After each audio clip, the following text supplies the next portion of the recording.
"You're nothing but a burden, Mom. Always have been." With those 9 words, spoken by my only son at his wedding, my world shattered. But from that public humiliation came an awakening that would transform me from invisible to unstoppable. They wanted my money, my property, my submission, but instead, they unlocked a woman they never knew existed. This is the story of how betrayal became my salvation, and how my quiet revenge restored not only my dignity, but my very soul. Subscribe now, and let me know in the comments where you're watching from. This journey might just change your life too. The crystal champagne glass shattered in my hand as Robert's words echoed through the suddenly silent reception hall. 300 guests froze mid-conversation, all eyes turning to me, the mother of the groom, standing alone as blood from my cut palm stained the silk tablecloth crimson. "You're nothing but a weight, Mom. Always have been. My name is Martha Sullivan." At 71, I thought I'd experienced every kind of pain life could offer. Losing my husband too young, raising a child alone, working double shifts until my feet bled. But nothing had prepared me for this moment, when the son I'd sacrificed everything for revealed what he truly thought of me. 3 weeks before the wedding disaster, I stood on the deck of my newly purchased beach house in Rhode Island. This property represented 30 years of sacrifice, second jobs, skipped vacations, clothes from thrift stores. The small blue Cape Cod with weathered shutters had been my personal Everest, and I'd finally reached its summit. "It's perfect," I whispered to the ghost of James, my husband gone 10 years now. "Robert and Vanessa will have a beautiful life here." The real estate agent had called it a $1 million view on a nurse's salary miracle.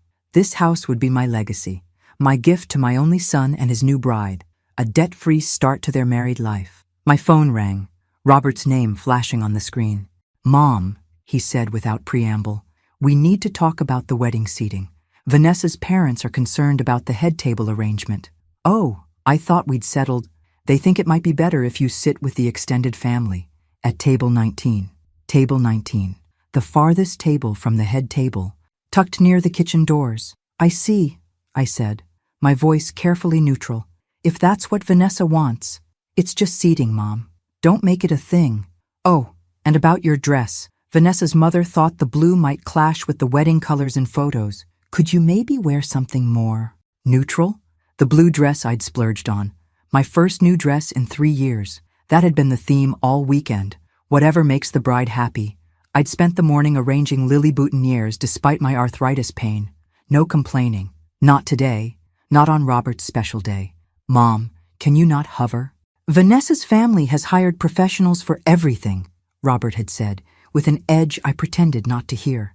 Now at the reception, I sat at my reassigned table in the far corner, thinking about that beach house, my gift to Robert and Vanessa. I'd worked extra shifts for decades to give my son something special to start his married life. When I finally approached the head table, Robert was on his 4th glass of champagne. "Robert, honey," I said softly, "I wanted to share a little Sullivan family tradition. Your father always said—" "Mom," his interruption was sharp enough to turn heads. "Can you just not? Not everything has to be about Dad or some ancient family tradition. I just thought you'd make this about you." Again. Vanessa's father was tapping a glass, calling for attention. The room quieted. "A toast," someone called. "Yes, a toast," Robert stood unsteadily. "To my beautiful wife and her amazing family who put together this perfect day." He turned to me with a smile that didn't reach his eyes. "And to my mother, who just can't help but try to insert herself where she isn't needed." A collective intake of breath rippled through the room. "You know, Mom," he continued, louder now, "not every moment of my life needs your input. You don't have to try so hard all the time. It's exhausting for everyone." I felt my cheeks burning. "Robert, You're not helping, Mom. You're not adding anything. You're not anything but a weight, Mom. Always have been." That's when the champagne glass shattered in my grip. The silence was deafening. I could feel 300 pairs of eyes on me, see Vanessa's mortified expression, not at what Robert had said, but at the scene he was causing. A tear slid down my cheek, but I kept my spine straight, the way my mother had taught me. "I'm sorry you feel that way," I whispered, my voice steadier than I felt. "I love you, Robert. Always will." Then I smiled, the kind of smile women of my generation perfected, the one that hides earthquakes beneath its surface. I nodded politely to Vanessa's parents, turned and walked steadily toward the exit, past tables of wide-eyed guests, past the life I thought I knew. Outside, I looked up at the stars, wondering how many times I could rebuild my life from scratch. First when James died, leaving me with a 3-year-old, and now this new knowledge that the center of my world saw me as nothing but a burden, a weight. If only he knew just how light I could become. The morning after Robert's wedding, I returned to my modest 2-bedroom home in Hartford. The silence felt almost like relief after yesterday's emotional storm. I hung my beige dress in the closet, knowing I'd never wear it again. Some clothes carry memories too painful to revisit. My routine resumed, as if nothing had happened. Monday morning, I drove to Oak Ridge Senior Living Center, where I volunteered 3 days a week. After 40 years of nursing, caring for others was woven into the fabric of who I was. "Martha, how was the wedding?" Nancy, the receptionist, asked as I signed in. "Beautiful," I replied with my practiced smile. "Everything was just beautiful." "Is that a cut on your hand?" she asked, eyeing my bandaged palm. "Just a little accident with a champagne glass. Hazards of celebrating." I spent the morning reading to Mr. Abernathy, who was losing his eyesight but still loved John Grisham novels, and helping Mrs. Wilson write letters to her grandchildren. Their genuine gratitude provided comfort in its simplicity. When I returned home, the answering machine was blinking. My heart leapt. Perhaps Robert was calling to apologize. I pressed play. "Mom, it's me." His voice sounded strained. "Vanessa and I have been talking, and with the honeymoon and then settling into the new place, we won't be able to make Thanksgiving this year.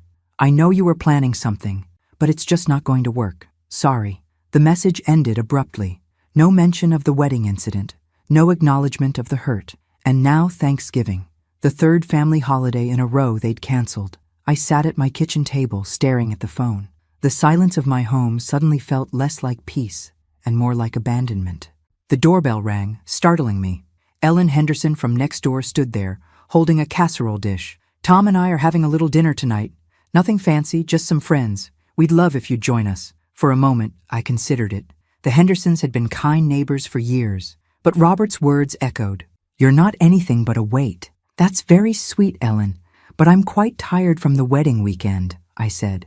"Another time?" After she left, I wandered into my home office where I kept the family albums. I pulled one from the shelf, Robert's childhood years. There he was at 7, missing his front teeth in his school picture. And at 10, proudly holding the science fair trophy I'd helped him earn, staying up late for weeks after my hospital shifts. There were photos from every school play. I'd never missed one, even driving through snowstorms to be there.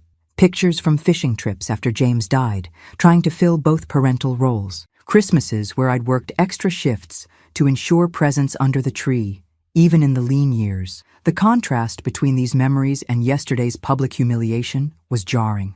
Had my devotion been nothing but an annoyance to him? The phone rang. I answered, hoping against hope. "Martha, it's Sarah from the book club.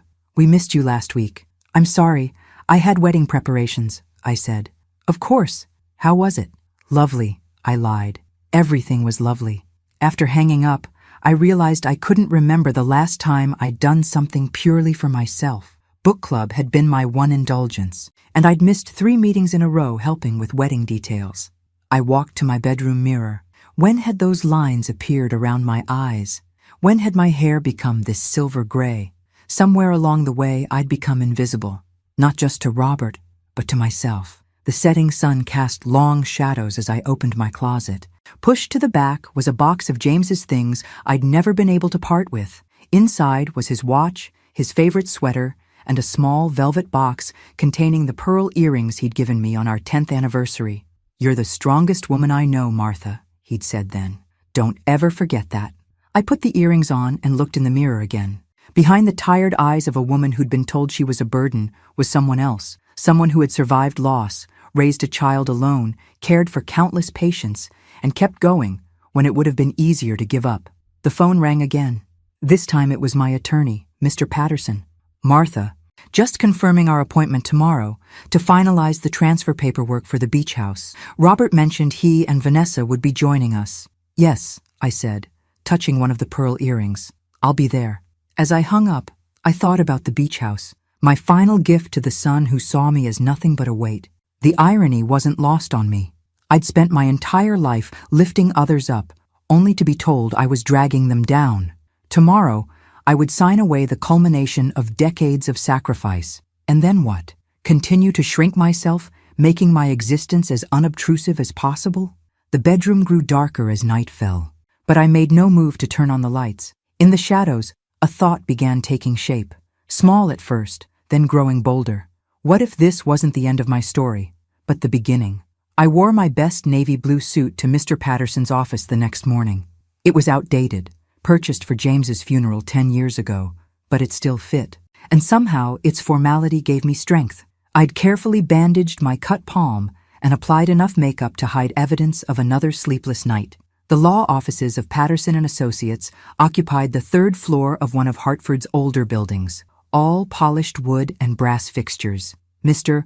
Patterson had handled our family's modest legal matters for 30 years. He'd drawn up James's will, helped with Robert's college loan paperwork, and now he would transfer ownership of my beach house, my life savings in real estate form, to my son.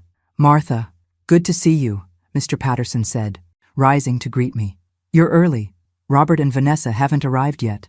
"I wanted a moment to review the paperwork myself," I explained. He nodded, shuffling through a folder. "Martha, about the wedding." "It's water under the bridge," I interrupted, not wanting his pity. "Is it?" His eyes studied me carefully. "Martha, I've known you for 30 years. I was there when James passed. I've watched you sacrifice everything for Robert. And after what happened at the wedding, I have to ask, are you certain about this transfer? The beach house represents your retirement security." "I have my pension," I said reflexively. And my home is paid off. This is a substantial asset. Once transferred, it's gone. Irrevocable." He leaned forward. "Given recent events, perhaps a trust with conditions might be more prudent." The idea of attaching strings to my gift felt manipulative. Robert was just stressed about the wedding. It wasn't really him speaking. Mr. Patterson didn't look convinced, but led me to a sunlit conference room with documents ready for signatures. I settled at the large table, spreading out the papers before me. The property deed, transfer forms, tax documents, all waiting to make official the giving away of my dreams. The beach house had been my personal goal for over 30 years. I'd first seen it during a rare weekend away with a nursing colleague. A small, weathered Cape Cod with blue shutters, perched on a bluff overlooking the Atlantic in South Kingstown, Rhode Island. I'd fallen in love with its wraparound porch and the sound of waves crashing below. Someday, I'd promised myself, and I'd worked for that someday, picking up holiday shifts when other nurses wanted time off, brown bagging lunches while colleagues ordered takeout, driving the same Volvo for 20 years. Last year, when the house finally came on the market again, I'd been ready.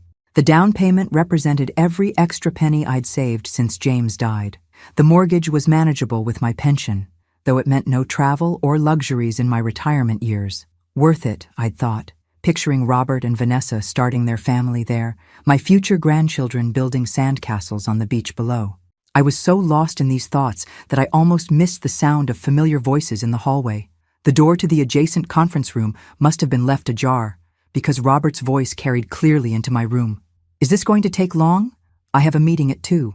"Stop rushing," came Vanessa's voice. "This is important. Once we have the deed, we need to move quickly with the realtor." A chill ran through me. "Realtor? I still think we should wait a few months before selling," Robert said, his voice lower. "It might look suspicious." "Why wait? The market is hot right now, and that real estate agent said we could get at least 30% above what your mother paid. That's enough for the down payment on the house in Westport and a decent honeymoon." I sat frozen, my hand clutching a pen so tightly my knuckles whitened. "She'll be hurt if she finds out we're selling it immediately," Robert said, though he didn't sound particularly concerned. Vanessa laughed, a sound I once thought charming, but now sent ice through my veins. "She won't find out. Besides, what's she going to do with all that money anyway? She's almost at retirement age. This way the house benefits people who can really enjoy it." "You're right," Robert agreed. "And we need to start planning for her future care. That senior living place we saw last month has reasonable rates for the state-subsidized wing." "Exactly. The beach house money will set us up, And we won't have to worry about supporting her later. She never has to know, Robert said. She'll sign today, we'll make the right appreciative noises, and by summer, we'll be in our new place. I couldn't breathe. The documents before me blurred as tears filled my eyes. And think how much we'll save when we move her into that state home, Vanessa continued. The beach house basically pays for our future and solves your mom problem in one go. My mom problem, Robert repeated with a chuckle. That's one way to put it. I must have made a sound because their voices suddenly stopped. I gathered the papers with trembling hands and moved silently to the door. Mr. Patterson was coming down the hallway. Martha, are you all right? You look pale. I'm not feeling well, I managed to say. I need to reschedule. Please let Robert know I had to leave. Outside, the autumn air felt sharp in my lungs. I walked blindly, with no destination in mind, just the need to put distance between myself and the truth. My son, my only child, saw me as a problem to be solved, a chess piece to be moved, where convenient. I found myself in Bushnell Park, sitting on a bench beneath a maple tree blazing with orange leaves. An older man was feeding squirrels nearby. You look like you've seen a ghost, miss, he said, offering me a kind smile. Perhaps I have, I replied, the ghost of who I thought my family was. As the afternoon light filtered through the maple leaves, I made a decision. I would go home and open James's box, the one he'd left with the instruction, open when you need guidance. What I didn't know then was that opening that box wouldn't just change my day or my month. It would change everything. The drive home from Hartford was a blur. Traffic lights, stop signs, other cars. They all passed in a haze as Robert and Vanessa's words echoed in my mind. Mom problem. State home. She never has to know. My house looked different when I pulled into the driveway.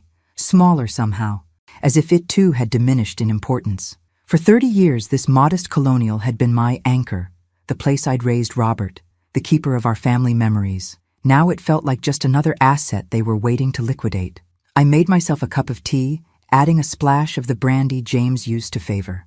My hands were still shaking. The call came as I knew it would, Robert's name flashing on my caller ID. I let it go to voicemail. Mom, where did you go? Patterson said you weren't feeling well. Call me back. We need to reschedule about the house. Of course, that's what concerned him. The house. I walked upstairs to my bedroom closet, pushing aside winter coats and old dresses to reach the back corner. There it was, a simple cardboard box sealed with packing tape. For Martha, written in James's neat engineer's handwriting. Beneath that, his final instruction to me. Open when you need guidance. How many times had I stood here over the past decade, fingers resting on that box, only to turn away? I told myself I was being strong, that I didn't need to reopen old wounds. Now I wondered if I'd simply been afraid of facing a future without the compass of his love. I carried the box to the bed, slicing the tape with scissors. The first item inside was an envelope with "Read me first" written across it. I opened it with trembling fingers. My dearest Martha. James's familiar handwriting blurred through my tears. If you're reading this, I'm gone, and you're facing something that's brought you to your knees. I know you, my love. You wouldn't open this unless you truly needed to. First, let me tell you what you already know, but may have forgotten. You are the strongest person I've ever known. When we met, I thought I was the capable one, the provider, the protector. How wrong I was. Your quiet strength has been the foundation of our family. Your resilience taught me what courage really means. Now, for what you don't know. I've kept a secret from you, my only secret in our marriage. Not out of deceit, but out of love. You remember when my company went public in '85? I told you I sold my shares to pay for Robert's college fund. That wasn't entirely true. I sold half of them. The other half I placed in a trust in your name, with specific instructions that you not be informed until after my death, and then only if you asked about it specifically. Why? Because I know you, Martha. You would have insisted we use that money for Robert's education, or for medical bills, or for 1,000 other practical needs. You would never have kept it for yourself. But some things are just for you, my love. Not for Robert, not for me, for you. In the investment portfolio, you'll find in this box, you'll see what became of those shares.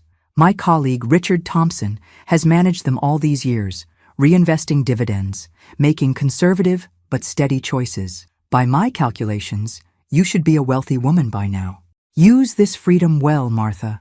Live the life you deserve. Not the life others expect of you. Not the life that makes you smallest or quietest or most convenient. You always said I was the dreamer, but you were wrong.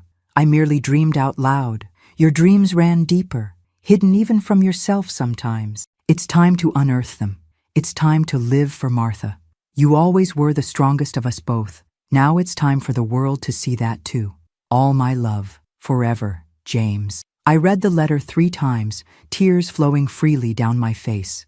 Then I emptied the rest of the box onto the bed.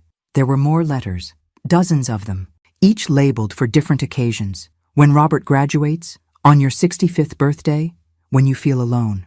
I set these aside, too raw to read more of James's words tonight. Next came photographs I'd never seen. James and me on our honeymoon, looking impossibly young. The 3 of us at the lake house we used to rent each summer. These weren't the posed portraits that made it into our family albums, but candid shots capturing genuine moments of joy. And beneath it all, a thick manila envelope from Thompson Financial Advisors. With shaking hands, I opened it. Statements, portfolios, account numbers. As I flipped through them, the numbers seemed unreal. 7 figures, more money than I'd ever imagined having. Technology stocks, blue-chip investments, municipal bonds, a diversified portfolio that had grown steadily for decades without my knowledge. There was a business card, paper-clipped to the front page. Richard Thompson, Senior Financial Advisor, and a handwritten note. Call anytime, Martha. James made me promise to help you when the time came. For the first time since the wedding, I felt something other than pain. I felt possibility.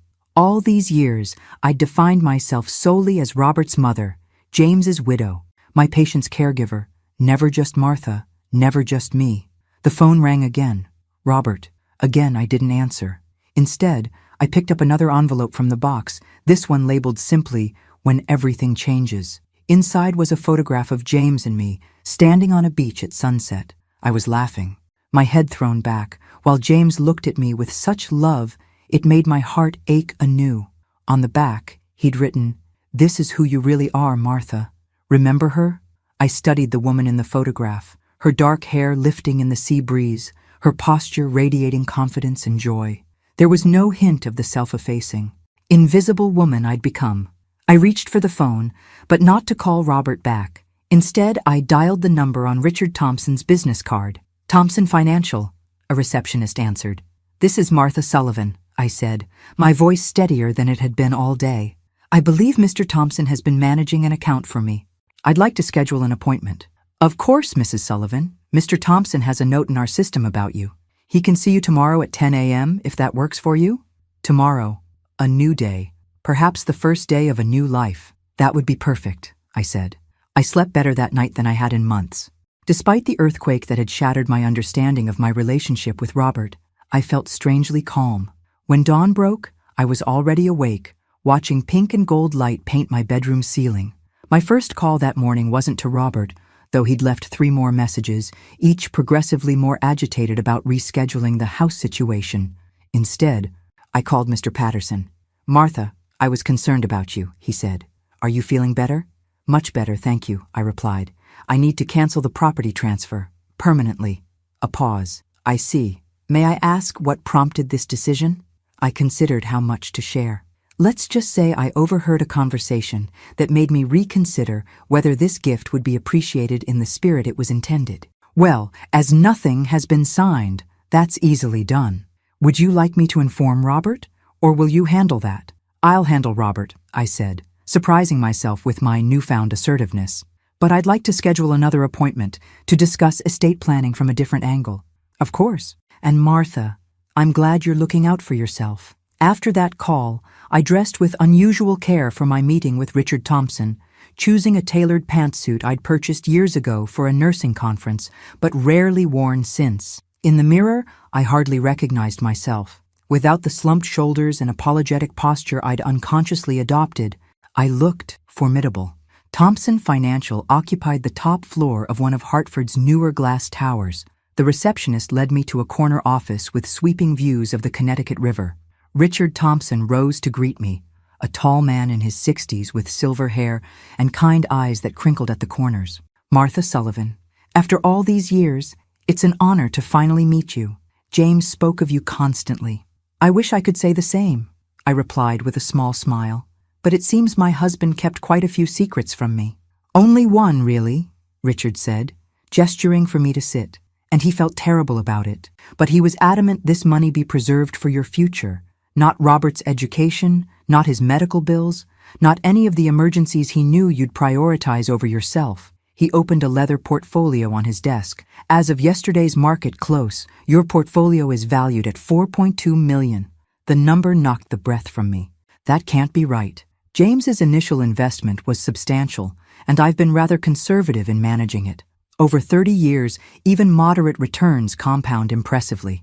He slid the portfolio across to me. Everything is here. Every transaction, every dividend, every growth projection. All this time, I whispered. I've been working double shifts, pinching pennies, while sitting on a small fortune, Richard finished. James knew you would. That's why he structured it this way. He wanted you to live your life as you naturally would, then have this revelation when the time was right. But how did he know when the time would be right? Richard's smile was gentle. He didn't. That's why he left it to you to open the box when you needed guidance. He trusted your instincts. I spent the next 2 hours with Richard, learning about my new financial reality. By the time I left his office, I had a clear understanding of my assets, a plan for restructuring some investments, and something I hadn't had in a very long time: options. My next stop was Mr. Patterson's law office, where I surprised him by asking for a referral. You're one of the best attorneys I know, I explained, but I think I need someone specialized in family estate management, someone who can help me navigate a complicated situation. He didn't seem offended. In fact, he looked almost relieved. I know exactly the right person. Eleanor Winters. She's a shark in a designer suit, specializes in protecting family assets, especially in contentious situations. Perfect, I said. Would you mind calling her for me? 2 days later, I sat across from Eleanor Winters in her downtown office. A woman in her 50s with a sleek gray bob and piercing blue eyes. She took notes as I explained my situation. The beach house, Robert's betrayal, my newfound financial independence. So to be clear, she said when I finished, you want to completely restructure your estate plan with specific protections in place. Yes, I want to maintain control of all my assets, including the beach house. I want to ensure I'm never dependent on my son's goodwill for my care. And I want to leave a legacy that reflects my values, not just handing everything to Robert unconditionally. She nodded approvingly. Many parents in your position would cave to guilt, even after such a betrayal. It's refreshing to see someone standing up for themselves. 2 weeks later, I received a troubling call from Catherine, the realtor who had handled my beach house purchase. Mrs. Sullivan, there's been an incident at your South Kingstown property. The security company found the back door open this morning. Nothing appears to be stolen, but some drawers were searched. I drove to Rhode Island immediately. The police had already gone, leaving only a report. When I checked the office, I discovered what was missing: the drawer containing all the original property documents. On my drive back, I stopped at a gas station and spotted Robert's BMW at the pump next to mine. He was arguing with Vanessa inside the car. I ducked into the store, watching through the window. The desperation written across their faces was clear. This was more than greed. It was panic. I called Eleanor from the parking lot. I need to understand better what's happening in my son's financial life. The next day, her investigator's report revealed an alarming story: underwater mortgages, substantial personal loans, maxed credit cards. Robert and Vanessa weren't just eager for the beach house. They were desperate. They've staked everything on getting that property, Eleanor explained. They've made financial commitments based on money they don't have. I was torn between anger at their manipulation and concern for my son. I called Richard Thompson. Richard, I need a favor. I want to create a trust fund with very specific conditions. With protective measures in place, I could now focus on my own transformation, not just in response to Robert's betrayal, but for the woman I wanted to become. On the 10th day, after what I'd come to think of as my awakening, I realized I needed more than legal and financial restructuring. I needed to rebuild myself. I found Dr. Chen through Eleanor's recommendation, a therapist who specialized in helping women reclaim their identities. When she asked what brought me to her office, I told her everything. It sounds like you're at a crossroads, she observed. After decades of defining yourself through your roles, mother, widow, caregiver, you're being asked to define yourself for yourself. I don't know if I remember how, I admitted. That's what we'll work on, she said. Not just processing the betrayal, but helping you rediscover who Martha Sullivan is when she's not sacrificing herself for others. I left that first session feeling both exhausted and exhilarated. On the drive home, I found myself following signs to the beach, ending up near my South Kingstown property. Standing there with the wind in my hair and salt on my lips, I felt something crystallize within me. No more diminishing, no more apologizing for existing, no more being a weight. It was time for Martha Sullivan to rise. 3 months can change everything, or nothing at all. In my case, it was definitely the former. February arrived with a snowstorm that blanketed Hartford in 8 inches of pristine white. From my living room window, I watched neighborhood children building snowmen, their laughter carrying through the frosted glass. 3 months ago, I might have spent the day baking cookies for them. Today, I had other plans. "You're sure about this?" Ellen Henderson asked as she drove us downtown through the slushy streets. "It's quite a change." "I'm sure," I replied, fingering my long gray hair, soon to be long gray hair no more. Ambiance Salon was warm and fragrant with essential oils. Marco, the stylist Eleanor had recommended, circled me like an artist contemplating a blank canvas. "So," he said, meeting my eyes in the mirror, "you said you want a change. What kind of change are we talking about?" "I've worn my hair the same way since my husband died 10 years ago," I told him. "Before that, I wore it the way he liked it. Before that, I wore it the way my mother thought was appropriate. I've never once worn it the way I wanted." Marco's eyebrows rose. "And how do you want it?" I showed him a magazine photo I'd torn out. A stylish silver bob with side-swept bangs, shorter in the back, angled toward the face. Modern, confident, nothing like the conservative style I'd worn for decades. "Can you do something like this?" His face lit up. "Honey, I can do better than that. I'm going to make you look amazing." 2 hours later, I emerged, transformed. The woman in the mirror looked 10 years younger and infinitely more self-possessed. My cheekbones were suddenly prominent, my eyes larger, my jawline defined. Most importantly, I recognized her, not as the Martha I'd been lately, but as the woman from the beach photograph James had kept. "Well?" Marco asked, clearly pleased with his work. "It's perfect," I said. "Absolutely perfect." The haircut was just the beginning. Over the next few weeks, I continued my transformation, inside and out. With guidance from a personal shopper at Nordstrom's, I discarded my shapeless, practical wardrobe in favor of well-tailored pieces that actually fit my body. Colors replaced the beiges and navies I'd hidden behind. A makeup consultant taught me simple techniques that enhanced rather than concealed. But the external changes were merely reflections of the deeper work happening within. "What did you love to do before life got in the way?" Dr. Chen had asked during our 3rd session. I'd had to think about it. "I used to paint. Watercolors mostly. Landscapes." "And when did you stop?" "When Robert was born. There wasn't time, and then it seemed frivolous." Dr. Chen's expression had been gentle but challenging. Frivolous to whom? The question followed me home, nagging at my conscience until I found myself driving to an art supply store the next day. I returned with watercolor paper, professional-grade paints, and brushes that felt both foreign and familiar in my hands. My first attempts were hesitant, clumsy things, but by the 3rd try, muscle memory began to return.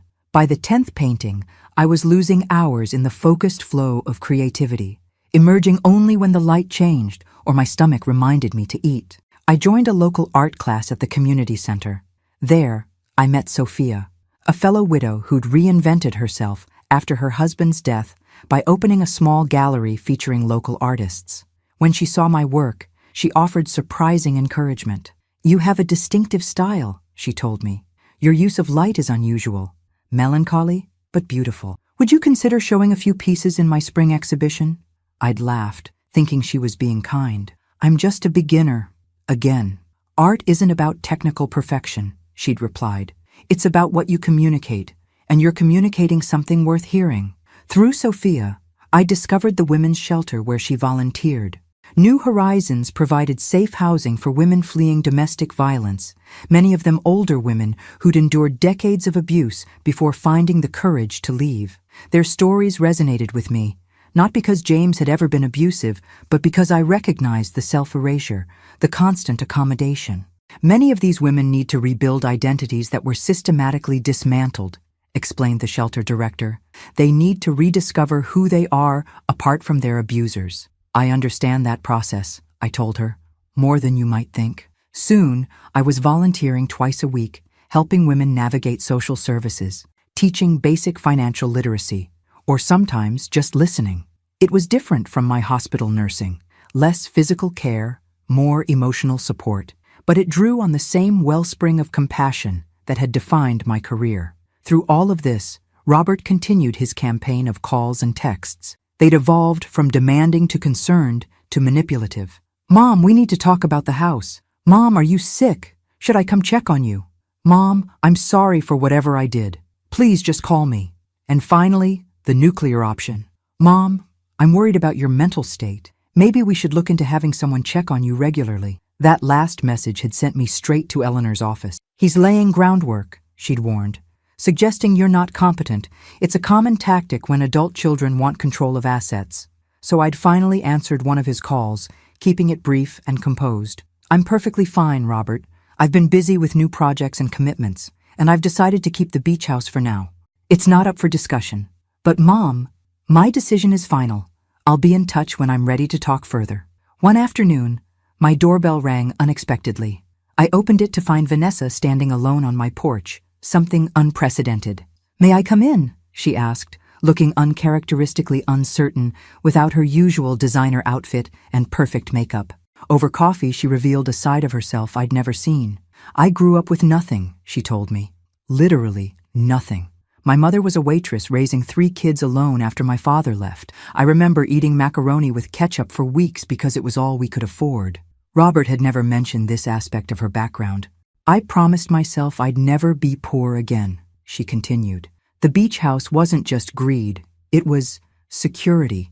For someone who grew up like I did, tangible assets mean you'll never have to choose between paying rent or buying food. I wasn't absolving her actions, but for the first time, I saw beyond the perfectly polished daughter-in-law who had built a facade as careful as my own. "Robert's in trouble, Martha. Financial troubles, yes, but beyond that too. He's lost, between the man his father was and the man he thought he needed to be." After she left, I called Eleanor and made some adjustments to the trust fund I'd created. Not to give in, but to acknowledge the full humanity behind the conflict, theirs and mine. Through Eleanor, I also arranged to list the beach house discreetly with Catherine. If I decided to sell, it would be on my terms, to buyers who would appreciate it. On a cold March afternoon, I returned from the women's shelter to find Robert's BMW in my driveway. My stomach tightened, but I'd known this confrontation was inevitable. He stared at me as I approached, shock evident on his face. "Mom, you look different." "I've made some changes," I said, unlocking the door. He followed me inside, taking in other changes: the easel by the window, the colorful throw pillows, the absence of the aging family photos that had cluttered every surface. "What's going on?" he asked. "First you cancel the house transfer, then you practically disappear. Now you've—" He gestured vaguely at all of me. "Done this makeover thing." I handed him a mug of coffee. "Not just a makeover, Robert. A reclamation." "A what?" "I'm reclaiming my life, my identity. The person I was before, I became simply Robert's mother." He frowned. "Is this because of what I said at the wedding? I told you I was drunk, stressed?"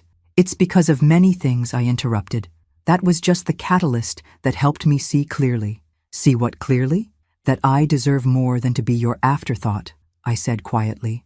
"That I've spent decades putting you first, only to discover you see me as a burden to be managed. So this is, what, punishment?" I shook my head. "This is growth. For the first time in decades, I'm living for myself, not as your support system, not as James's widow, but as Martha Sullivan, a woman with her own desires, talents, and worth." Robert stared at me as if I'd started speaking in tongues. "I don't understand what's happening here." "I know," I said, and for the first time, I felt a genuine pang of sadness for him. "That's part of the problem."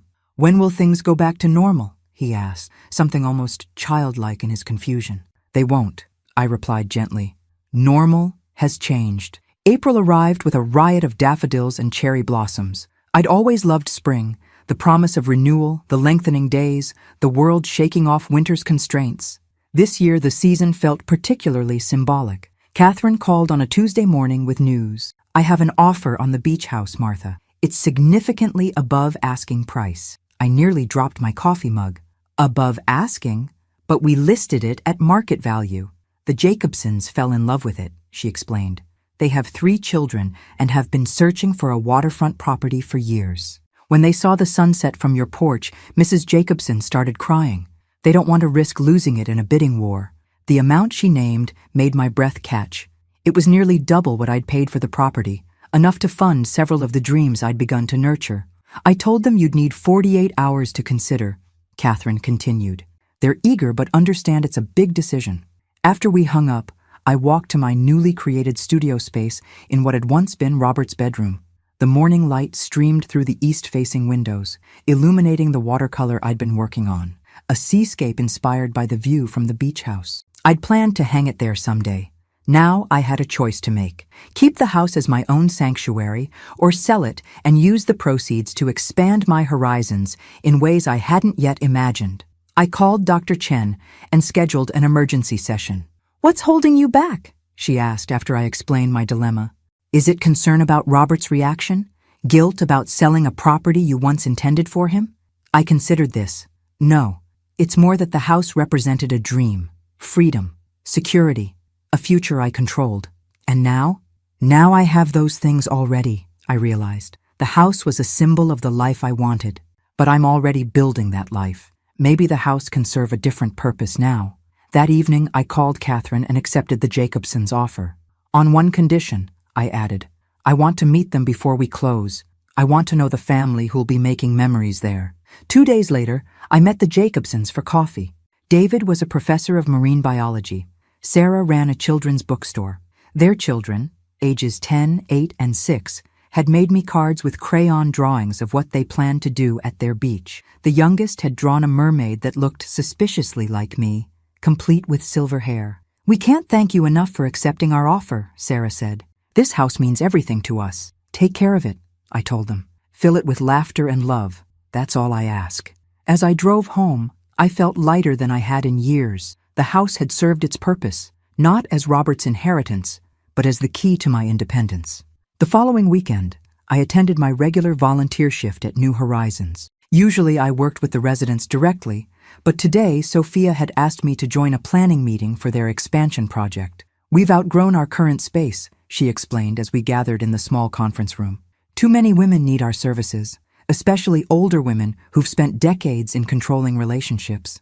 6 of us sat around the table: Sophia, the shelter director, 2 board members, a city grant coordinator, and me. "The problem is funding," the director explained. "We've identified a perfect property, a former small hotel that could be converted to provide twice our current capacity, plus dedicated spaces for counseling, job training, and children's services. But we're millions short." "How short?" I asked. The grant coordinator named a figure that made everyone at the table sigh. "Unless we find a major donor in the next 30 days, we'll lose our option on the property," Sophia added. "It's so frustrating to be this close." I felt something stir inside me, a purpose taking shape, a path becoming clear. "What if you had a donor?" I asked quietly. All eyes turned to me. "Do you know someone who might be interested?" the director asked hopefully. "Yes," I replied. "Me."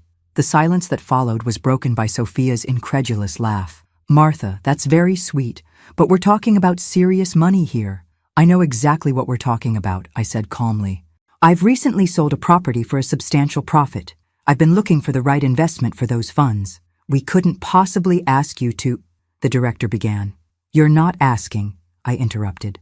"I'm offering, but I'd like to propose something specific. Instead of just a shelter, what if we created a foundation focused on women over 50 who need to rebuild their lives? Women with decades of wisdom and capability who just need resources and support to reclaim their independence?" The spark in their eyes told me they understood immediately. This was a demographic often overlooked in support services. Women like me, like many I'd met at the shelter, who had survived long enough to recognize their own value but needed practical help to act on that recognition. Over the next 2 hours, our discussion transformed from managing scarcity to imagining possibility. By the time we left, the outlines of the Second Spring Foundation had taken shape, a comprehensive program that would provide shelter, financial counseling, career retraining, legal support, and community. As I drove home that evening, the setting sun painted the horizon in brilliant oranges and pinks. I thought about Robert, who still hadn't grasped the magnitude of the change in our relationship. He'd called twice more, each time circling back to the beach house, still unable to comprehend that my priorities had fundamentally shifted. I hadn't told him about the sale. That conversation would come soon enough. My phone buzzed with a text from Sophia. "I still can't believe what happened today. You're changing lives, Martha, including your own." I smiled as I pulled into my driveway. After decades of making myself small to accommodate others, I had finally given myself permission to live largely. Richard had helped me establish a solid plan for the beach house proceeds, part for the foundation, part for my own security and future care, and a portion set aside in a special trust for Robert with specific conditions that Eleanor had helped craft. The irony wasn't lost on me. Only by refusing to be diminished had I discovered how much I had to give. The aroma of roasting turkey filled my house as I arranged a centerpiece of autumn flowers and miniature pumpkins. Thanksgiving had always been my favorite holiday, a celebration of gratitude without the commercial pressures of Christmas. But this year felt different, charged with an energy that was both exciting and nerve-wracking. For the first time in 3 years, Robert and Vanessa were actually coming. Their acceptance of my invitation had surprised me, but not as much as their sudden availability after years of being too busy to make the trip. "They've realized the beach house sale is real," Eleanor had said with a knowing smile when I told her. "They want to assess the situation, see if they can salvage anything from their plans." The doorbell rang precisely at 4 o'clock. Robert was nothing if not punctual, a trait he'd inherited from James. I smoothed my burgundy cashmere dress, checked my reflection once more, and opened the door with a genuine smile. "Happy Thanksgiving," I said, welcoming them inside. Robert's double take was subtle but unmistakable. In the 7 months since his last visit, my transformation had continued. The confidence I'd found internally now radiated outward. "Mom," he said, awkwardly leaning in for a hug, "you look, well." Vanessa hung back, her smile tight as she handed me a bottle of wine. "Your home looks different." "I've made some changes," I replied, accepting the bottle. "Come in, the others should be arriving shortly." Robert froze halfway through removing his coat. "Others? I thought this was just a family dinner." "I've expanded my definition of family," I explained, hanging their coats in the closet. "The Hendersons are coming? My neighbors? You've met them before? And Sophia from the foundation and Mr. Patterson. A few other friends." Robert and Vanessa exchanged a look I pretended not to notice. This wasn't the intimate setting they'd expected, one that would allow them to corner me about financial matters. "Why don't you relax in the living room while I finish up in the kitchen?" I suggested. "There's wine open on the coffee table." As they moved toward the living room, I heard Vanessa's whispered, "She redecorated everything. Even your father's chair is gone." The familiar leather recliner had indeed been replaced by a pair of elegant armchairs that better suited the room's new aesthetic. I'd donated James's chair to a veteran's home where I knew it would be appreciated, after carefully preserving a few items with sentimental value. The rest I'd released, making space for my evolving life. The doorbell rang again, heralding the arrival of the Hendersons, followed quickly by Sophia and her partner Helen. Mr. Patterson arrived with a homemade pecan pie, and 2 of my new friends from the art class completed our gathering. Dinner was a lively affair. Around my expanded dining table, conversation flowed easily. Sophia shared updates about the foundation, which had already helped 7 women transition to independent living situations. Tom Henderson described his recent retirement and new passion for birdwatching. Helen, a retired literature professor, debated the merits of various mystery novelists with Mr. Patterson. Through it all, Robert and Vanessa sat like visitors from another planet, struggling to find their footing in this unfamiliar version of their mother's life. Several times, Robert attempted to steer the conversation toward the beach house. "I drove by the property in South Kingstown last month," he mentioned casually during a lull. "Looked like there was some activity there." "The new owners are doing some renovations," I replied easily, passing the cranberry sauce. "The Jacobsons, lovely family with 3 children. They've already sent me photos of their oldest learning to surf." The color drained from Robert's face. "New owners? You sold it?" "In April," I confirmed. "They fell in love with it immediately." Sophia, would you pass the rolls, please? As conversation resumed around us, I could feel Robert's stunned silence like a physical presence. Vanessa's hand closed over his wrist, her fingernails digging visibly into his skin. Later, as guests helped clear dishes between dinner and dessert, I overheard Robert and Vanessa in heated whispers from the guest bathroom, their voices carrying through the old heating vent into the kitchen. She sold it. She actually sold it. Robert's voice was tight with disbelief. After all that talk about it being our inheritance, our future, something's going on with her, Vanessa replied. Have you seen how she's dressing? The furniture? These friends suddenly everywhere? She's having some kind of breakdown or midlife crisis. She's 71. That's hardly midlife. Whatever it is, we need to figure it out. The house money has to be somewhere. We need that money, Robert. I know, Robert hissed. But look at her. She's not the same person. She used to be manageable. The word hung in the air like a slap. Manageable. Is that how my son had seen me all these years? Not as a person with my own desires and agency, but as something to be managed. We need to get her alone, Vanessa continued. This crowd wasn't an accident. She's avoiding a real conversation about the money. The following morning, I took my usual early walk through the park near my home. The air was crisp, the grass still frosted. As I rounded the lake, I spotted Robert sitting alone on a bench, staring at the water with reddened eyes. Robert? I approached cautiously. He turned, startled. Mom, what are you doing here? Morning walk. And you? He shrugged. Couldn't sleep at the hotel. I sat beside him, keeping a respectful distance. For several minutes, we watched the mist hover over the lake in silence. Vanessa and I fought all night, he finally said, his voice hoarse. About the house, about you, about money, about everything. I'm sorry, I replied, and truly was. Despite everything, I never wished unhappiness for my son. He gave a bitter laugh. You were right, you know. About the house. We were going to sell it immediately. We even had a buyer lined up. I know. He looked at me surprised. How? I have my resources now, I answered simply. Robert sighed deeply. What happened to us, Mom? When did I become this? He gestured to himself with evident disgust. We're in trouble, he said abruptly. Financial? Serious? I thought as much. Loans, mortgages. We gambled everything on the beach house. He rubbed his face. It was stupid, reckless. We took on debt based on money we didn't have. Why not ask me for help directly? His laugh was bitter. And admit I failed? That I needed my mother to rescue me? After I'd tried so hard to prove I was... He stopped, realizing what he was about to say. Better than me? I completed gently. He hunched his shoulders, shame evident on his face. Come with me, I said, standing. I want to show you something. At the foundation office, I handed him a file containing details of the trust fund I'd established with part of the beach house proceeds. It would help with his immediate debts, but came with strict conditions: mandatory financial counseling, complete transparency, and regular community service at the Foundation's financial literacy program. Why would you do this after everything we did? He asked, staring at the documents in disbelief. Because you're my son, I replied simply.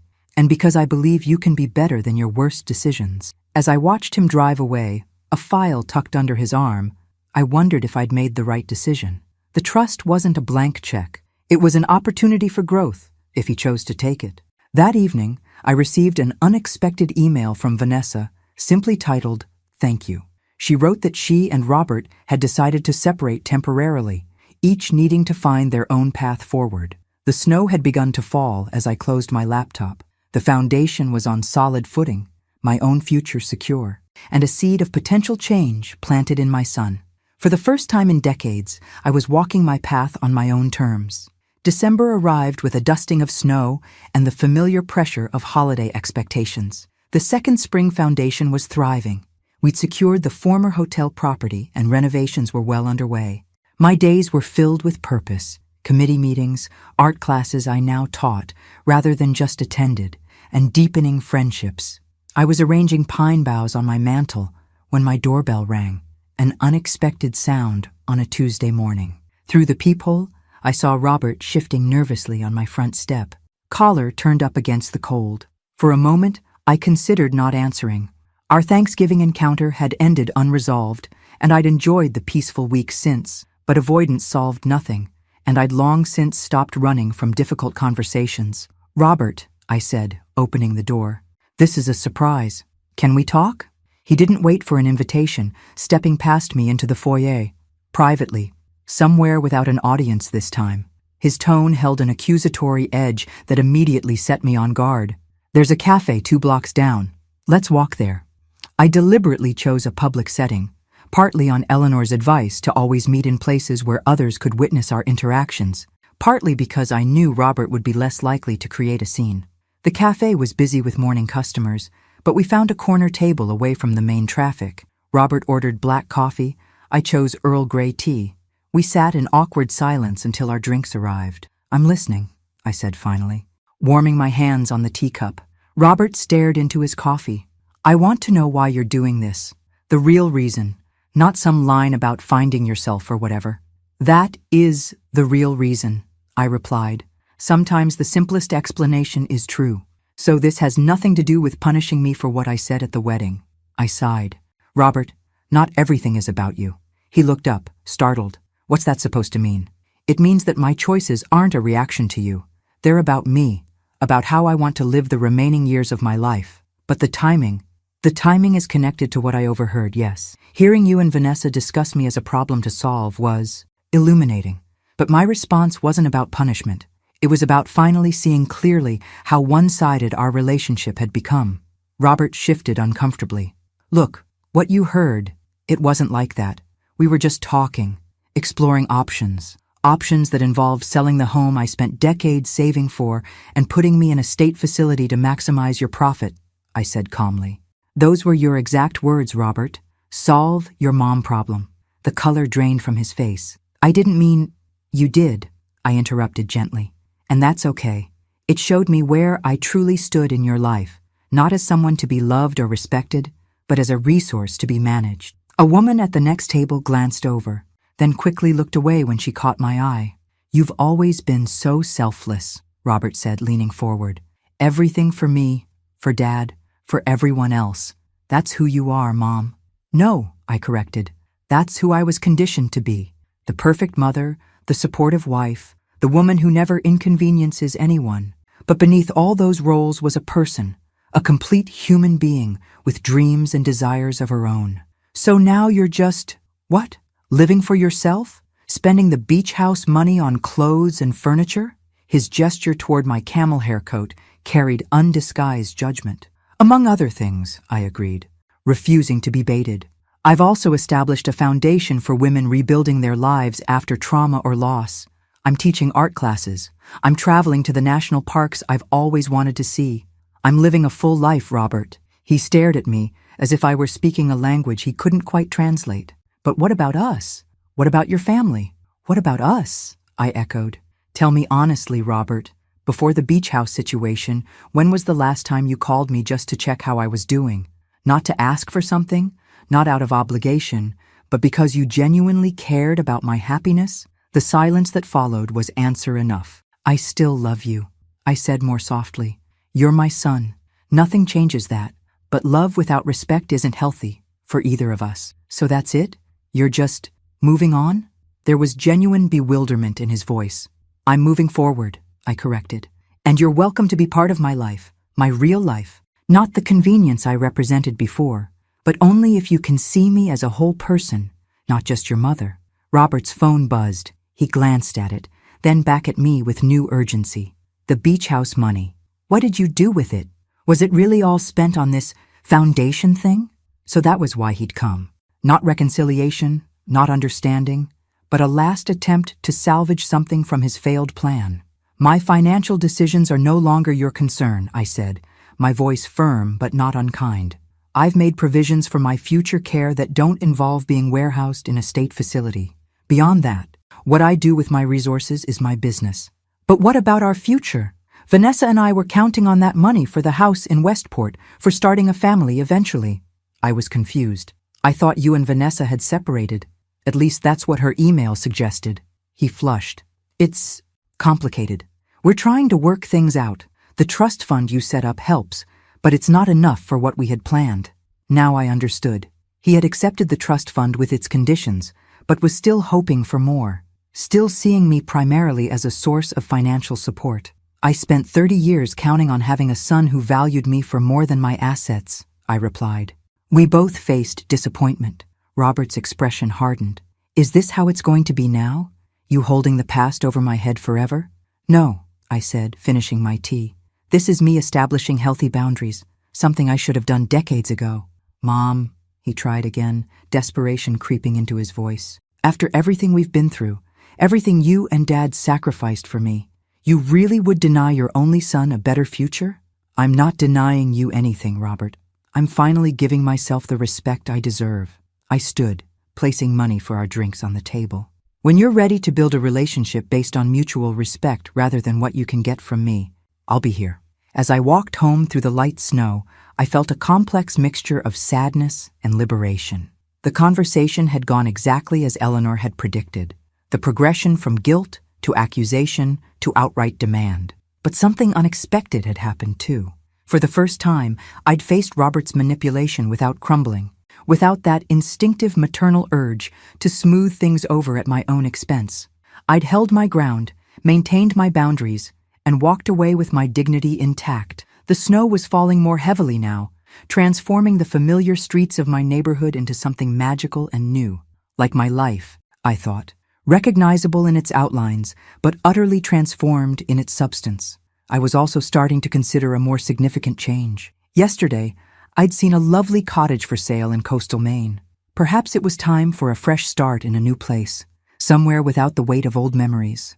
The idea of waking up to ocean views every morning, of painting on a deck overlooking the Atlantic, was beginning to take hold in my imagination.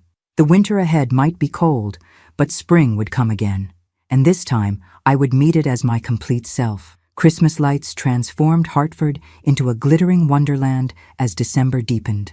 I'd always loved the holidays, even in the lean years after James died, when I'd worked extra shifts to ensure Robert had presents under our modest tree. This year, I was experiencing the season with new eyes, not as an orchestrator of others' joy, but as an active participant in my own. The Second Spring Foundation's holiday fundraising gala was scheduled for Christmas Eve at the Hartford Hilton. As the founding donor, I'd been deeply involved in the planning, determined to make our first major public event both meaningful and successful. The ticket sales have exceeded our expectations, Sophia told me as we finalized arrangements. The mayor's attending, along with several state representatives. The Hartford Courant is covering it.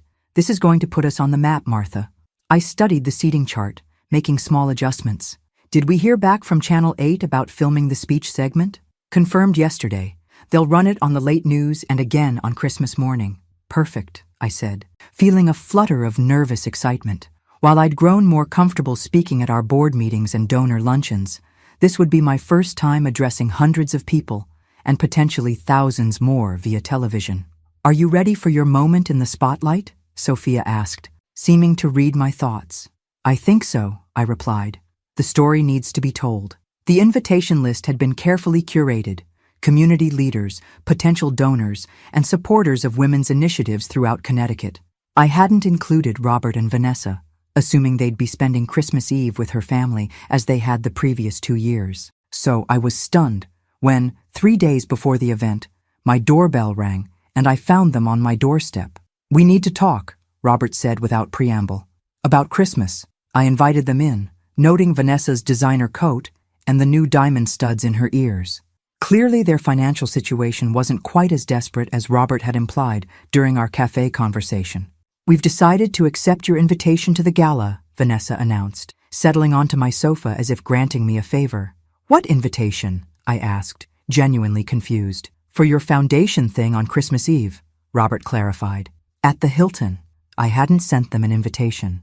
In fact, I deliberately avoided mentioning the event during our last conversation. How did you hear about it? I asked carefully.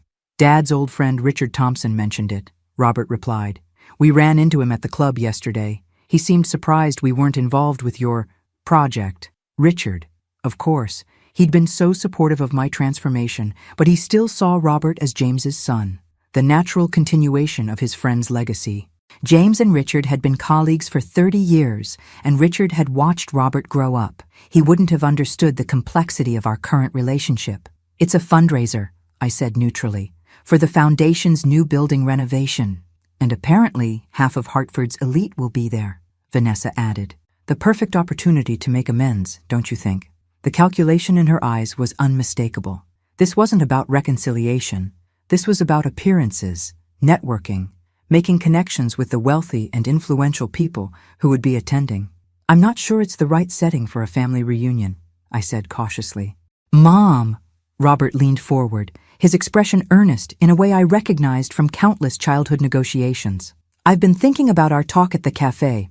You're right, I haven't been as attentive as I should have been. Let us come to your event. Let me support this new chapter in your life. I studied my son's face, looking for sincerity beneath the performance. There was something there, perhaps not the full recognition I'd hoped for, but a glimmer of understanding that things had changed irrevocably between us. All right, I said finally. I'll have 2 tickets left at the registration table. It starts at 7. After they left, I called Eleanor immediately. They're coming to make nice, she surmised after I explained the situation. Classic approach when direct confrontation fails. They'll be on their best behavior, present a united front with you publicly, then leverage that renewed connection later. Should I have refused? No, she said thoughtfully. Let them come. Just be prepared for what happens after, the inevitable ask, whatever form it takes. The night of the gala arrived, clear and cold, with stars crisp against the winter sky. I wore a gown of deep emerald silk, a color I'd never have chosen in my previous life, but that now felt perfectly right against my silver hair and the simple pearl pendant James had given me on our 25th anniversary. The Hilton's grand ballroom had been transformed with elegant decorations in the foundation's colors of silver and sage. Photos of our first 7 graduates, women who'd successfully transitioned to independent living with our help, were displayed alongside architectural renderings of the new facility. I circulated through the growing crowd, greeting guests, accepting congratulations, introducing our board members. Out of the corner of my eye, I spotted Robert and Vanessa arriving, both impeccably dressed and immediately scanning the room to identify the most important attendees. Your son made it, Sophia murmured, appearing at my elbow. Yes, I replied, though I'm not entirely sure why. Well, you look stunning, she said, squeezing my arm reassuringly. Remember that when you get up to speak. An hour later, after dinner had been served and the live auction conducted, the program director announced me as the keynote speaker. As I made my way to the podium, I caught sight of Robert and Vanessa at their table near the front, watching me with expressions I couldn't quite read. The television cameras positioned discreetly at the back of the room recorded as I adjusted the microphone. Good evening, I began, my voice steadier than I'd expected. My name is Martha Sullivan, and at 71, I'm embarking on the most meaningful adventure of my life. The room quieted, hundreds of eyes focused on me.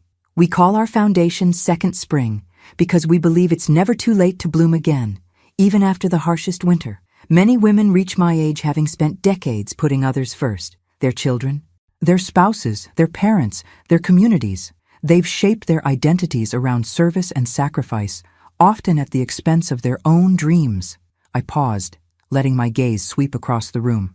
There's nobility in that sacrifice, but there's also danger, the danger of becoming invisible, even to yourself, the danger of allowing others to define your worth based solely on what you can provide them, the danger of becoming, in someone else's words, nothing but a weight. From the corner of my eye, I saw Robert stiffen. Vanessa placed a restraining hand on his arm. My own journey toward reclaiming my identity began with painful words spoken in a moment of unguarded truth, words that forced me to confront how thoroughly I'd erased myself in service to others' needs and expectations. As I continued, sharing the story of the Foundation's creation and our vision for the future, I was careful never to identify Robert directly or reveal the specific details of our estrangement. This wasn't about public shaming. It was about transforming personal pain into communal purpose. Each woman who comes to us has a unique story, I concluded, but they share a common challenge, learning to value themselves after years of being devalued. At Second Spring, we provide not just shelter and practical resources, but the radical message that it's never too late to become the author of your own life. The applause was immediate and thunderous. As I made my way back to my seat, Dozens of hands reached out to touch my arm, to offer congratulations, to share whispered stories of their own mothers or sisters or friends who needed exactly what we were offering. I didn't look at Robert and Vanessa's table. This moment wasn't about them. It was about the women we were helping and the community we were building. Later, as the event wound down and guests began to depart, they finally approached me. "Quite a speech," Robert said, his expression unreadable. "You've become quite the public speaker." "Thank you," I replied. "The cause matters to me." "It was very inspiring," Vanessa added with a smile that didn't reach her eyes. "We'd love to talk more about how we might support your foundation, perhaps over brunch tomorrow?" Before I could respond, the mayor approached, eager to discuss potential city support for our initiative. By the time I turned back, Robert and Vanessa had moved toward the exit. As I watched them leave, I felt an unexpected sense of resolution. Tonight, my voice had been heard, not just by the hundreds in attendance or the thousands who would see the television coverage, but by my son. Whether he truly understood was another matter entirely. Christmas morning dawned bright and cold, sunlight glinting off fresh snow. I made myself a cup of coffee and took it to my living room, where a small tree sparkled with the ornaments I'd collected over a lifetime. No presents waited beneath it this year. I'd requested donations to the foundation in lieu of gifts, but the absence felt liberating rather than lonely. My doorbell rang at precisely 10 o'clock. Robert and Vanessa, punctual as always. I'd agreed to their brunch request, curious about what approach they'd take after the gala. "Merry Christmas, Mom," Robert said, presenting a small, elegantly wrapped package as they entered. "You look festive." I'd chosen a red cashmere sweater and simple black pants. Festive indeed, compared to the utilitarian holiday outfits I'd worn in years past. "Thank you," I replied, accepting the gift with genuine surprise. I wasn't expecting anything. "Well, you're still my mother," he said with a smile that almost reached his eyes. Some traditions shouldn't change. I invited them into the dining room, where I'd prepared a simple spread of quiche, fruit salad, and cranberry muffins. The table was set with my good china, not because I was trying to impress them, but because I'd decided months ago to stop saving my beautiful things for special occasions that never came. "Your speech last night was quite impressive," Vanessa commented as she served herself. "Everyone was talking about it. The foundation seems to be gaining real momentum." "Yes," I agreed. "We've helped 23 women in just 6 months, and the new facility will triple our capacity." "It's quite an accomplishment," Robert said, studying me with newfound curiosity. "Dad would be proud." The mention of James caught me off guard. "I think he would," I agreed softly. We ate in relative harmony, discussing neutral topics: the unseasonably cold weather, a mutual acquaintance's new grandchild, the film they'd seen the previous week. It was the kind of polite conversation we might have had at any point in the past decade, pleasant, but ultimately hollow. As I cleared the plates for coffee, Robert cleared his throat. "Mom, about last night, seeing you on that stage, hearing everyone's response to your work, it made me realize how much I've underestimated you." I paused, genuinely surprised by what sounded like authentic recognition. "All these years," he continued, "I've thought of you in one way, as my mother.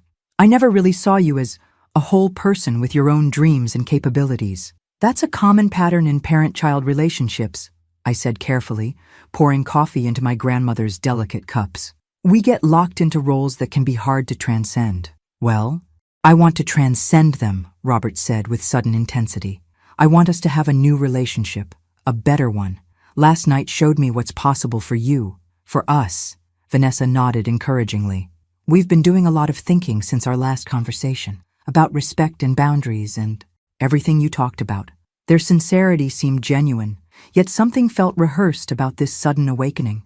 I sipped my coffee, giving myself time to consider their words. "I appreciate that," I said finally. "A healthier relationship would mean a lot to me." "Great," Robert said, exchanging a quick glance with Vanessa.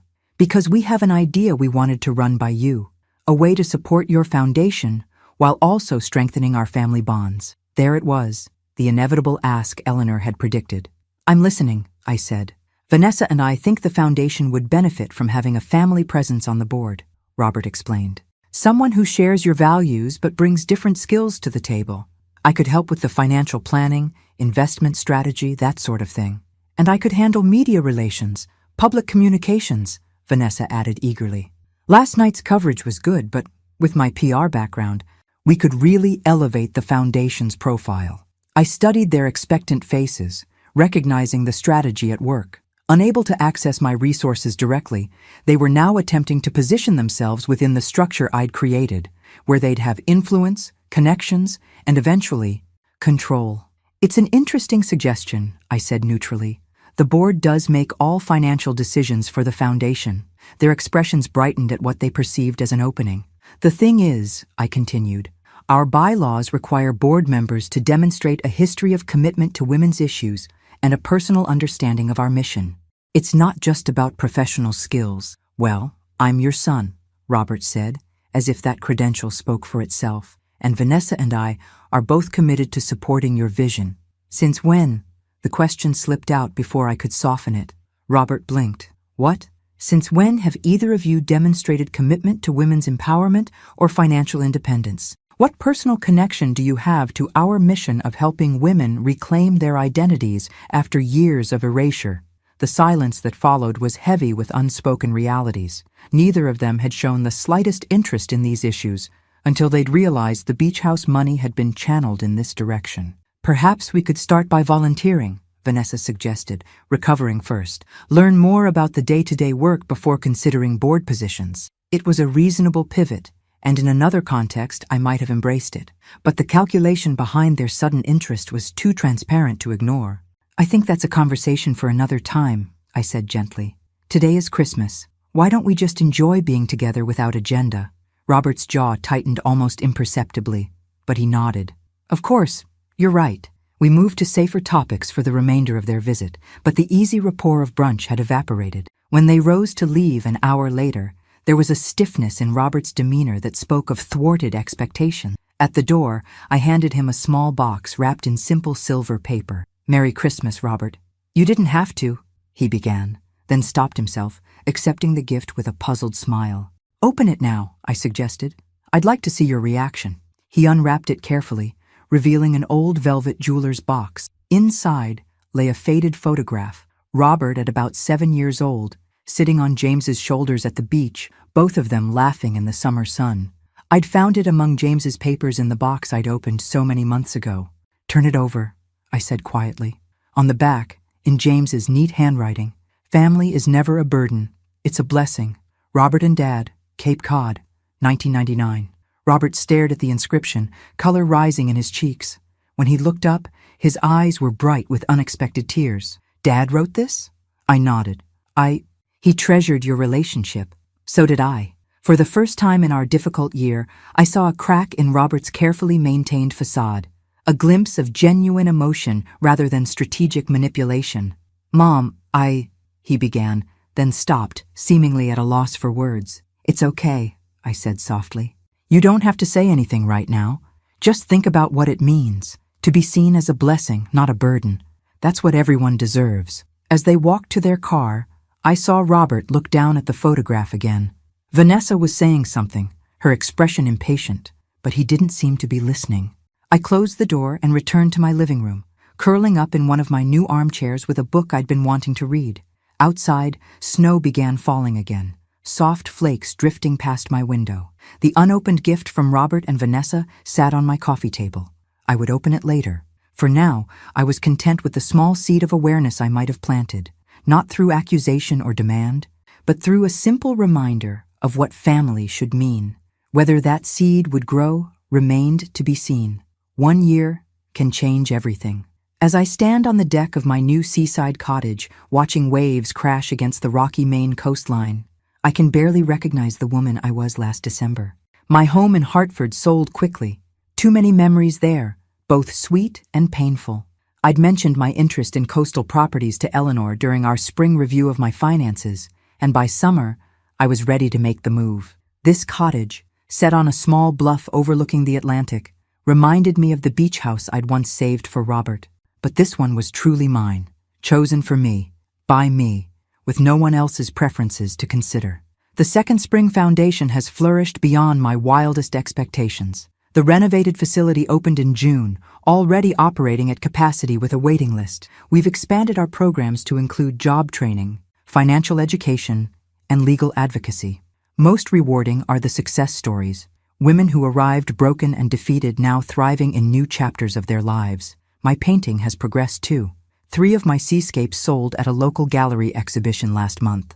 Not for much, but enough to validate this rekindled passion. I paint every morning now, setting up my easel on the deck when weather permits, losing myself in the interplay of light and water. The phone calls from Robert grew less frequent after Christmas Day. Our conversation had shaken him more than I expected, but not enough to prompt real change. Vanessa's influence remained strong, and their financial pressures, much of their own making, continued to drive their interactions with me. By February, they'd stopped calling altogether. I heard through mutual acquaintances that Robert had taken a higher-paying position with longer hours, and that they'd scaled back their house search to something more realistic. They'd tried to access more of the trust fund I'd established, but Eleanor had held firm on the conditions. Life had simply moved on. Until today. The rental car crunched on the gravel driveway as I was finishing my afternoon tea. I recognized Robert immediately, thinner than when I'd last seen him, with new lines around his eyes that spoke of difficult months. "Mom," he said simply when I opened the door. "Robert," I replied, equally simple. "This is a surprise." He glanced past me, taking in the cozy interior of my new home. "You moved 6 months ago," I confirmed. "Would you like to come in? Or we could talk on the deck. The view is spectacular." He chose the deck, following me through the house with curious eyes. I'd furnished this place differently. Warm colors, comfortable pieces, artwork from local artists mixed with my own creations. Nothing like the traditional decor he'd grown up with. "How did you find me?" I asked as we settled into Adirondack chairs facing the ocean. "Eleanor Winters," he admitted. "I went to her office after the Hartford house sold with no forwarding address. She wouldn't give me your information directly, but said she'd pass along a message if I had one worth sending." A wry smile crossed his face. "Apparently, she's quite protective of you." "She's a good friend," I agreed, "and a good lawyer." We sat in silence for a moment, watching seagulls wheel over the water. "Vanessa and I divorced," he said finally. "It was finalized last month." I turned to study his face, seeing both strain and relief in his expression. "I'm sorry." "Don't be," he replied with surprising candor. "It was long overdue. After Christmas, things changed between us. I started seeing patterns I hadn't noticed before, how she encouraged my worst instincts, how her respect for me was tied to what I could provide." He shook his head. "Sound familiar?" I nodded, allowing him the realization without commentary. "I kept looking at that photograph you gave me," he continued. "Dad's words on the back. It made me remember things I'd forgotten, how he used to talk about you. The respect in his voice, how different that was from how I'd come to see you." The wind shifted, bringing with it the tang of salt and seaweed. I pulled my sweater closer around my shoulders. "I've been in therapy," Robert said, surprising me again. "Learning about patterns, about how children can unconsciously devalue the parent who sacrifices most for them, about how entitlement distorts relationships." "That sounds like valuable work," I said carefully, not wanting to derail whatever process had brought him here. "It is," he agreed, "but it's also painful as hell." He turned to face me directly. "I treated you terribly, Mom. Not just at the wedding or in that conversation you overheard, but for years before that, taking your support for granted, expecting your life to revolve around mine, seeing your love as an obligation rather than a gift." The directness of his self-assessment caught me off guard. This wasn't the rehearsed apology I'd half expected, but something rawer and more authentic. "The foundation," he continued, "the women you help. That speech you gave last Christmas Eve, it all made me realize how little I knew you, the real you, not just my mother, how little I'd bothered to learn." "We all have our blind spots," I offered, feeling a softening I hadn't anticipated. "Some bigger than others," he said with a self-deprecating smile. Then he reached for the leather messenger bag he'd brought with him, withdrawing what appeared to be a book. "I brought you something. Not as atonement. There's not really a gift that could serve that purpose. But as a beginning, maybe." He handed me a slim volume, cloth-bound in blue linen. The title, embossed in silver on the cover, made my breath catch. "The Weight of Words." "You wrote this?" I asked, opening it to find it was indeed a children's book, beautifully illustrated with watercolors reminiscent of my own style. "It's being published next spring," he said, a hint of pride breaking through his solemnity. "It's about a young fox who doesn't realize the power of his words until he hurts his mother with thoughtless cruelty. About how he learns that words can wound deeper than teeth or claws, but they can also heal when used with love and truth." I turned the pages slowly, absorbing the gentle illustrations and the simple but profound message woven through them. On the dedication page he'd written, "For my mother, who taught me the weight of words and the strength of grace." Tears pricked at my eyes, not the familiar tears of hurt or disappointment, but something more complex and healing. "It's beautiful, Robert," I said honestly. "Truly beautiful. I've been working at a youth center in Hartford," he explained, "teaching writing to kids from difficult backgrounds, helping them find their voices. It doesn't pay what I used to make, but it matters in a way my old job never did." "Is that why you came? To show me the book?" He shook his head. "I came to see you, to start rebuilding if you're willing. Not to what we were before. That wasn't healthy for either of us. But to something new, something better." The sun was beginning its descent toward the horizon, painting the water in shades of gold and amber. In that moment, I thought of James and what he would make of this scene. His wife and son, separated by pain, but perhaps finding their way back to each other through hard-earned wisdom. "Would you like to stay for dinner?" I asked. "Nothing fancy, just soup and bread and honest conversation." "I'd like that very much," Robert replied.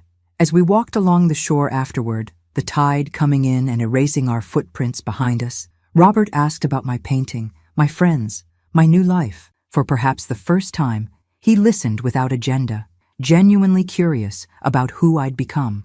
"Are you happy, Mom?" he asked as twilight settled over the water. I considered the question carefully. "I am," I said finally. "Not in the uncomplicated way of youth, but in the deeper way that comes from living authentically, even when it's difficult, from knowing my own worth isn't dependent on anyone else's assessment. I'd like to learn that," he admitted, "to be more like you." "You'll find your own way," I assured him. "We all do, eventually." When he left the next morning, promising to call soon, I didn't know if this fragile reconnection would blossom or wither. Relationships damaged by years of imbalance aren't easily repaired, and trust, once broken, rebuilds itself in careful increments, not dramatic gestures. But standing on my deck as his car disappeared down the coastal road, I felt a sense of peace that had nothing to do with Robert's visit and everything to do with my own journey. Whatever happened between us, reconciliation, polite distance, or something in between, I was whole in myself, complete. I turned toward my easel, where a half-finished painting waited, a sunrise over stormy seas, light breaking through clouds. It needed work, balance, the right interplay of shadow and illumination. Like life itself, some people spend their entire existence carrying the weight of others' expectations, I thought as I lifted my brush. I had finally learned to carry only what brought me joy. The weight of words had nearly crushed me once. Now they had become the bridge to a new understanding of myself, of my son, of the complex, imperfect beauty of human connection. As I added touches of gold to the canvas horizon, I smiled, 72 years old, and still discovering who Martha Sullivan could be. It wasn't too late. It never is. Thanks for listening. Don't forget to subscribe and feel free to share your story in the comments. Your voice matters.